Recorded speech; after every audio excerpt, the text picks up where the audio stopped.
Well, I think you'd be hard-pressed to find a better variety when it comes to a farmer's market than the original Navan Market. If you've never been, well, it's a great opportunity to meet local vendors and to find some of the most incredible products here and around the Ottawa area. And I am joined by the founder of the original Navan Market, Amanda Watson. Amanda, how you doing? It's so great to see you. It's been a while.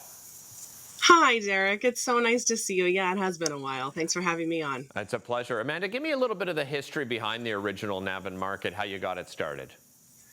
Yeah, for sure. So, I moved. I own a spa in Navan as well, so I moved that to Navan back in 2014, and I knew that I wanted to be involved in the community as well, not just through the spa, but through other resources.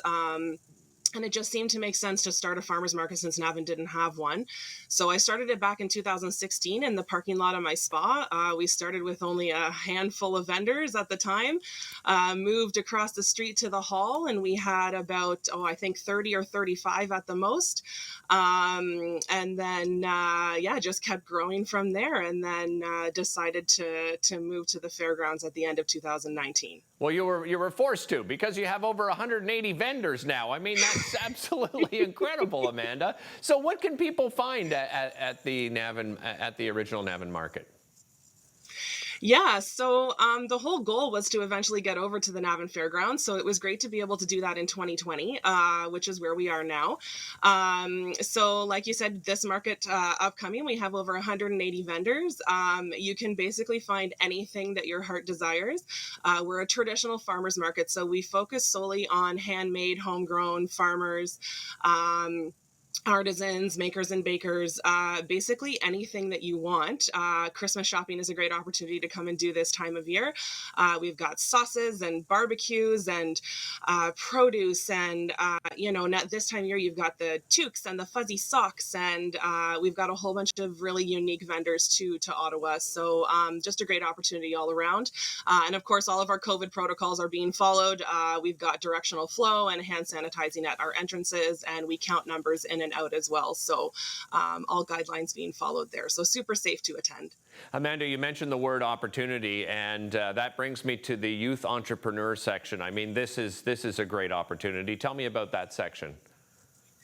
Yeah, so when we moved last year to the fairgrounds, I implemented the youth entrepreneur section. So we're the only market in Ottawa at the time to have a youth entrepreneur section or to focus on youths at all. We just have so many talented youths in our community, and they didn't have an outlet to showcase their talents. So I thought, why not have a section dedicated solely to them so we can see what they do? And just some of the things that they come up with is incredible. I mean, they're more talented than I am. It blows my mind. And we have anywhere from 10 to, maybe 16 youth entrepreneurs in our section at a time. So it's a great stop to make when you come out to the market to go and support them. Yeah, I couldn't agree more. And another great stop is the Community Cares booth. Tell me about that booth. Yeah, so our Community Cares booth, it basically, every market we have a different charity or organization that we try and support. We have been supporting them throughout all the years that I've had the market, but now having the sole focus on the Community Cares booth has been really great. We've supported bigger operations, such as CHEO and the food bank, and right down to smaller individual people. So people in our communities that have been affected, let's say by farming accidents. We've had a few friends and family members that have been affected by farming accidents. So we've collected donations for them. And one of our close friends, a family member of theirs, had their house burned down. So we collected donations for them as well. So small or big, we try and support different causes every market, and just do as much as we can to give back to the community. Amanda, how often are you putting on the markets now? They only run once a month. So it's myself and my market manager that do it all. So we can't really do it more than once a month right now because it does take a lot of time and energy to organize.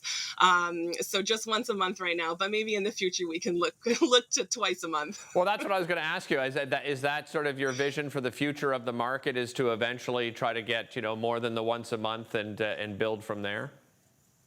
Yeah, I think if we can get to a point where we can manage to do it more than once a month, that would be really great. I know a lot of our vendors would appreciate that. They do ask us quite often to do it more than once a month, and we would like to grow it in terms of we have a stage that's in the dome area that we would love to have live music on. Open up the beer gardens in Oh, yeah. there. Have sections where you can drop your kids off and they can be babysat while you're shopping. And my biggest goal right now is to become the biggest farmers market in Canada. So I've done a little bit of research to see what I need to do to be able Nice. to accomplish that. So post COVID, that's my Okay. goal is to do that. Well, and if I know you well, Amanda, and your friends and family know you well enough, you will achieve that goal. There's no doubt in my mind. Thank you so much for joining us. Really appreciate it. Thank you so much, Derek. We've got some more celebrations coming up next because we're talking to United Way East Ontario President and CEO Michael Allen coming up right after this.